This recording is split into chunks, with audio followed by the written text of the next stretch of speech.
Hello दोस्तों, आज इस वीडियो में हम डिस्कस करेंगे डिफॉर्मेबिलिटी क्या होती है, फिजिबिलिटी क्या होती है और डिविजिबिलिटी क्या होती है।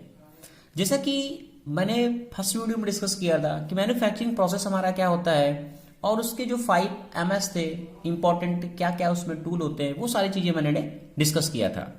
अब दोस्तों मैं बेसिक अगर वीडियो की बात करूँ, जो कोई भी हमारा रॉ मटेरियल है, अगर हमें उसमें कोई यूजफुल थिंग बनाना है, यूजफुल मटेरियल हमारे बनाना है, तो उसमें क्या करना पड़ेगा, हमें शेप को हम चेंज कर सकते हैं। उसके लिए हमें बहुत सारे फोर्स अप्लाई करने पड़ेंगे, या फिर मटेरियल को हो सकता है जोड़ना पड़े, या फिर उसमें मटेरियल को काटना पड़े। बहुत सारी चीज़ें हमारी होती हैं। तो उसके अंदर उसमें 3 कैटेगरी में दोस्तों डिवाइड किया गया है। जो हमारी 3 कैटेगरी होती है वो होती है डिफॉर्मेबिलिटी, फ्यूजिबिलिटी एंड डिविजिबिलिटी। तो मैं फर्स्ट डिस्कस करूंगा कि हमारी डिफॉर्मेबिलिटी क्या होती है।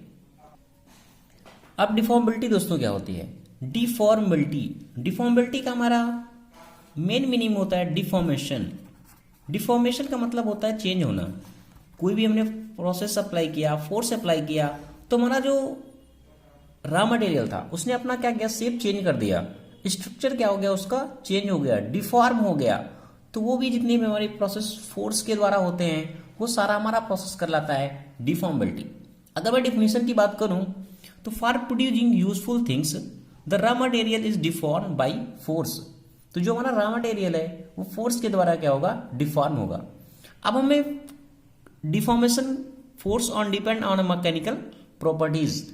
अब हमें वो डिपेंड करता है कि हमारा जो प्रोडक्ट है वो कैसा है, मटेरियल हमारा कैसा है, वो इलेस्टिसिटी है या प्लास्टिसिटी है, उसके अकॉर्डिंग हम क्या करते हैं, डिफॉर्मेबिलिटी को अप्लाई करते हैं। वेन अगर मैं external force is applied on any material, अगर मैं कोई भी फोर्स अप्लाइड करूंगा, इन शेप चेंज हो जाएगा। ओके, अगर मैं फिर क्या करूं, उसको छोड़ दूं, if it's come back to original shape on a remove of the forces, this is called the elasticity. Okay, ये हमारी चीजें क्या होती है, इलास्टिसिटी में आती है।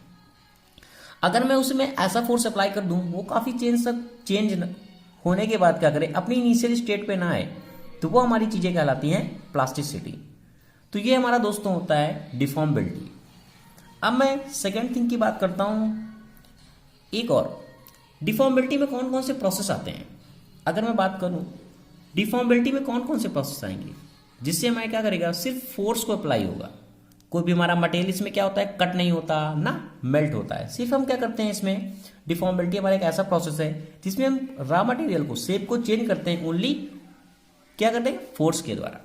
जैसे मैं बात करूं रोलिंग। ओके, रोलिंग, इसमें हार्ड रोलिंग भी होती है, कोल्ड रोलिंग भी होती है, ये हम आगे डिस्कस करेंगे। Rolling, okay.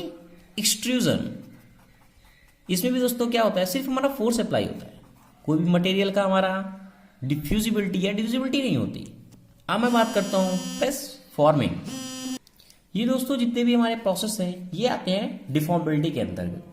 अब मैं बात करता हूं कि फ्यूजिबिलिटी क्या होती है। ओके,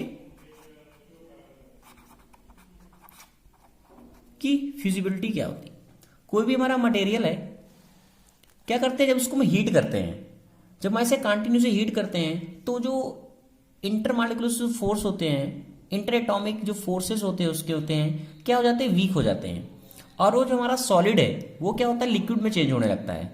जब कोई ऐसा प्रोसेस आता है जिसमें हमारा मटेरियल क्या होता है, हीट की वजह से चेंज होता है, उसमें कहने का मतलब फ्यूजिबिलिटी हो जाता है, वो मटेरियल हमारा क्या होता है, फ्यूज हो जाता है। तो ऐसे प्रोसेस को हम कहते हैं फ्यूजिबिलिटी। मैं डिफिनीशन की बात करता हूं, तो डिफिनीशन दोस्तों क्या है, when a heat is applied to some metal, जब हम किसी मेटल को हीट अप्लाई करते हैं तो some outer sources this leads to an increase in inter atomic distance. तो उसका इंटर एटॉमिक डिस्टेंस क्या होता है, इंक्रीज हो जाता है, जिससे क्या होता है, इंटर एटॉमिक फोर्स क्या हो जाते हैं, वीक हो जाते हैं, and metal start behave like a liquid. और हमारा जो मेटल होता है वो क्या करता है, लिक्विड की तरह बिहेव करने लगता है। इसे हम कहते हैं फ्यूजिबिलिटी। अब हमारे फ्यूजिबिलिटी में कौन कौन से प्रोसेस आते हैं ये हम देखते हैं। जैसे मैं बात करूं कास्टिंग की दोस्तों, कास्टिंग भी हमारा एक तरीके से क्या है, ये क्या है, फ्यूजिबिलिटी का प्रोसेस है। कास्टिंग हो गया, वेल्डिंग, ये जितने भी प्रोसेस हैं डिटेल में दोस्तों आगे भी बात करेंगे हम कि कास्टिंग हमारी क्या होती है, कितने टाइप की होती है, वेल्डिंग क्या होती है, कितने टाइप की होती है। और हमारा क्या है, गैस कटिंग। गैस कटिंग ये सब हमारे क्या होते हैं, फ्यूजिबिलिटी के अंतर्गत, प्रोसेस के अंतर्गत हमारे आते हैं।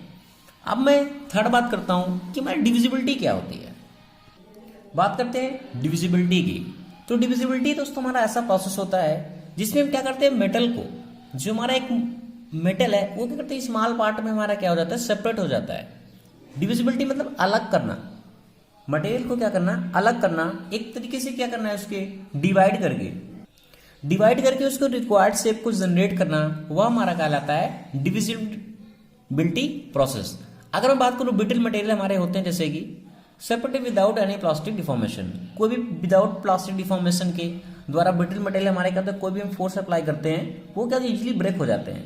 तो ऐसे भी हमारे जितने भी प्रोसेस को होते हैं अपनाए जाते हैं। जो हमारा प्रोसेस क्या होता है, कोई भी हम फोर्स अप्लाई किया, वो फोर्स हमारा अप्लाई किया वो, और हमारा जो प्रोडक्ट है वो क्या हो गया, डिवाइड हो गया ओरिजिनल शेप से। तो ऐसे भी जितने भी हमारे प्रोसेस होंगे वह कहलाएंगे डिविजिबिलिटी के अंतर्गत। मैं डिफिनेशन की बात करता हूं। तो दोस्तों डिविजिबिलिटी क्या होती है कि it is that quality of a metal in with external forces required. हम क्या करते हैं, एक्सटर्नल फोर्स को क्या करते हैं, अप्लाई करते हैं, separate a small part of its original part, एक ओरिजिनल पार्ट को छोटे छोटे पार्ट में डिवाइड करते हैं। This external force is sufficient to break its interatomic bonded. और जो एक्सटर्नल फोर्स हम इतना सफिशिएंट अप्लाई करते हैं कि जो उसके इंटरएटॉमिक बॉन्ड होते हैं वो क्या हो जाते हैं, इजिली ब्रेक हो जाते हैं। इस कंडीशन में हम मेटल को क्या कर सकते हैं, कोई भी हमारा रॉ मटेरियल है वो हम कट भी कर सकते हैं या कर सकते हैं हम ब्रोकन भी कर सकते हैं। अगर हमें कोई भी रिक्वायर्ड शेप चाहिए तो ये कंडीशन हमारी, जो मेटल हमारा कट होगा या ब्रोकन होगा, जब हम एक्सटर्नल फोर्स अप्लाई करेंगे सफिशिएंट फोर्स, तो वो हमारा अंतर्गत आता है डिविजिबिलिटी के अंतर्गत। जैसे कि मैं इसमें मेन प्रोसेस की बात करूं, जैसे मैं टर्निंग प्रोसेस को देखा होगा लेथ मशीन में, टर्निंग प्रोसेस आप जानते हो, नहीं जानते तो मैं सारी चीजें डिस्कस करूंगा। ये हमारा होता है जैसे टर्निंग प्रोसेस हो गया, हमारा मिलिंग हमारा हो गया, ड्रिलिंग हो गया। इसमें क्या होता है, हमारा जितने भी हमारा जो ओरिजिनल पार्ट रहता है, जब हम फोर्स अप्लाई करते हैं तो रिक्वायर्ड शेप को जनरेट करने के लिए हम मेटल को क्या करते हैं, कट करते हैं। ओके, तो ये जो प्रोसेस होंगे हमारे वो आएंगे डिविजिबिलिटी के अंतर्गत। Okay, thank you watching this video दोस्तों। अगर आपको वीडियो अच्छा लगा है तो लाइक करें, शेयर करें और सब्सक्राइब करें। नेक्स्ट वीडियो में बात करेंगे डिफॉर्मेबिलिटी की। आगे जो प्रोसेस मैंने डिस्कस किया था कि रोलिंग क्या होता है, एक्सट्रूजन क्या होता है, प्रेस फॉर्मिंग क्या होती है, ये नेक्स्ट वीडियो में डिस्कस करेंगे। Thank you.